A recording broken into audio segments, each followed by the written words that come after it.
ঐতিহাসিক বিজয় হয়েছে ইরানের, ঐতিহাসিক বিজয়।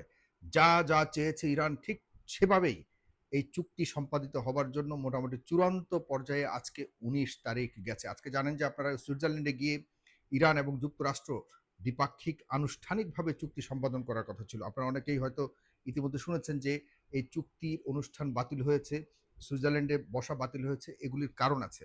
এখানে দুশ্চিন্তা অথবা হতাশ হবার কিছু নয়। কারণ ইরান একটি শর্ত খুব জোরালোভাবে বলেছে যে আমাদের যে ভাতৃপ্রতিম দেশ লেবাননে যে নির্যাতন চলছে ইসরায়েলের, সেই নির্যাতন, সেই আক্রমণ, আগ্রাসন সেগুলিকে বন্ধ না করলে আমরা আলোচনায় বসবো না। এর প্রেক্ষিতেই ইরান আর যুক্তরাষ্ট্রের মধ্যে যে আনুষ্ঠানিকতার বাদ ছিল সেটি আর করা হয়নি। এটি শুধুমাত্র আনুষ্ঠানিকতা মাত্র।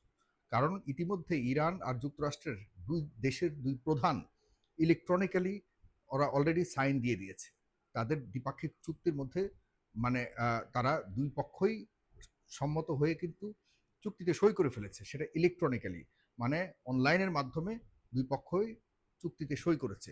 বাকি রয়েছে এই দুই চুক্তি এই চুক্তির যে টেকনিক্যাল যে ব্যাপারগুলি রয়েছে, মানে এই চুক্তির যে ক্লজগুলি রয়েছে এগুলি কিভাবে বাস্তবায়ন করবে এই বিষয় নিয়ে দুই পক্ষ সামনাসামনি বসে কথা বলার কথা ছিল। সেখানে চুক্তিতে সই করবে এমন কোনো বিষয় ছিল না। শুধুমাত্র এই চুক্তিগুলির যে পয়েন্টসগুলি রয়েছে এগুলি কিভাবে বাস্তবায়ন করবে এজন্য দুই পক্ষ বসবার কথা ছিল। সেটির আলোচনাও করেনি ইরান। কারণ ইরান একদম রিজিড ছিল, একদম পুরোপুরি তারা তাদের অবস্থানে অবিচল ছিল যে যতক্ষণ না পর্যন্ত লেবাননে ইসরায়েলের এই আগ্রাসন বন্ধ না হবে ততক্ষণ পর্যন্ত আমরা কথা বলবো। দেখুন, চিন্তা করে দেখুন, ইরানের কিন্তু এত সুবিধা, প্রত্যেকটা পয়েন্টস ইরানের পক্ষে, ইরানের যতগুলো চাহিদা ছিল, ডিমান্ড ছিল, সব কিছুকে পূরণ করেছে। তবুও ইরান যতক্ষণ না পর্যন্ত লেবাননে আক্রমণ বন্ধ না হবে ততক্ষণ পর্যন্ত বলেছে আমরা সামনাসামনি কোনো ধরনের আলোচনায় বসতে চাই না।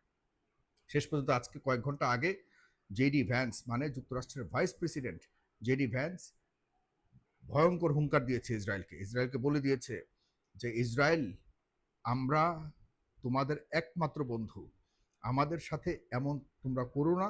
আমি যদি তোমার জায়গাতে থাকতাম, ইসরায়েলের কোনো মন্ত্রী হতাম, তাহলে আমি আমাদের অন্ততপক্ষে সারা বিশ্বের একমাত্র বন্ধু তোমাদের যুক্তরাষ্ট্র, তার সাথে এমন আচরণ করতাম না। এবার বুঝে দেখেন, তা সে স্পষ্ট করে বলেছে ইসরায়েলের আর কোনো সারা পৃথিবীতে কোনো বন্ধু নাই যুক্তরাষ্ট্র ছাড়া। সুতরাং যুক্তরাষ্ট্রের কথা না শুনলে আর যুক্তরাষ্ট্র তাদের পক্ষে থাকবে না, এ ধরনের হুঙ্কার দিয়েছে। পরেই আজকে শেষ পর্যন্ত লেবাননের সাথেও, হিজবুল্লাহর সাথেও ইসরায়েল এই যুদ্ধবিরতি চুক্তি করতে সম্মত হয়েছে চূড়ান্তভাবে। সুতরাং এই অবশেষে যেই পয়েন্টটি ছিল, যেটির কারণে এই পুরো দ্বিপাক্ষিক চুক্তি, যেটি ঐতিহাসিক চুক্তি ইরান এবং যুক্তরাষ্ট্রের মধ্যে হওয়ার কথা ছিল, হয়েছে, সেটির যে কার্যকারিতা নিয়ে যে একটা সংকট ছিল, যে কোনোভাবেই হোক ইসরায়েল এই চুক্তিটিকে কিভাবে ভেস্তে নেওয়া যায়, কিভাবে এটাকে বাতিল করা যায়, সর্বশেষ যে চেষ্টাটি করেছে সেটিও আর পারল না যুক্তরাষ্ট্র। সর্বশেষে ইরানের বিজয় হয়েছে, ইরানের বিজয় হয়েছে। এটি অনেক বিশাল একটি প্রাপ্তি। বন্ধুরা, আমরা প্রায় দীর্ঘ 4 মাস ধরে অনবরত আপনাদের কাছে বলে গেছি ইরানের বিজয় হবেই। আলহামদুলিল্লাহ ইরানের বিজয় হয়েছে এবং মাথা উঁচু করে বিজয় হয়েছে। ইরান বলেছে যে এই চুক্তিতে সই করবার জন্য যুক্তরাষ্ট্রের প্রেসিডেন্ট ডোনাল্ড ট্রাম্প পাগল হয়ে গেছে। সে সবচেয়ে বেশি তার আগ্রহ প্রকাশ করেছে যে যে করেই হোক ইরানের সাথে চুক্তি করতেই হবে। সুতরাং ইরানের যে অবিচল অবস্থান, তাদের যে নিজস্ব আত্মবিশ্বাস, তাদের যে ধর্মীয় আত্মবিশ্বাস, সেটি শেষ পর্যন্ত তাদের পক্ষেই আল্লাহ বিজয় এনে দিয়েছে। আর আপনারা জানেন যে 14টি পয়েন্টসের উপরে যে বিষয়গুলি ছিল, এগুলি সম্পর্কে আপনাদেরকে এর আগেও আমি বলেছি, আগের ভিডিওতে বলেছি। এখন সামনের যে আলোচনাগুলি হবে এগুলি হবে আগামী 60 দিনের মধ্যে কিভাবে যুক্তরাষ্ট্র ইরানকে $300 বিলিয়ন এটি পরিশোধ করবে। $300 বিলিয়ন মানে 30,000 কোটি ডলার, হিউজ পরিমাণ টাকা। এই অর্থ পরিশোধ করতে হবে 60 দিনের ভিতরে।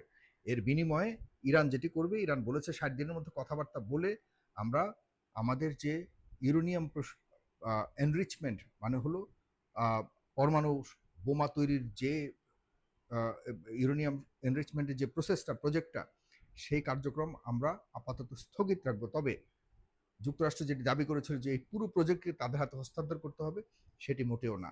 আর হলো হরমুজ প্রণালী, এই হরমুজ প্রণালী আগেও ওপেন ছিল, এখন এটিকে ওপেন করে দিবে, এই হলো ইরানের পক্ষ থেকে দেয়া।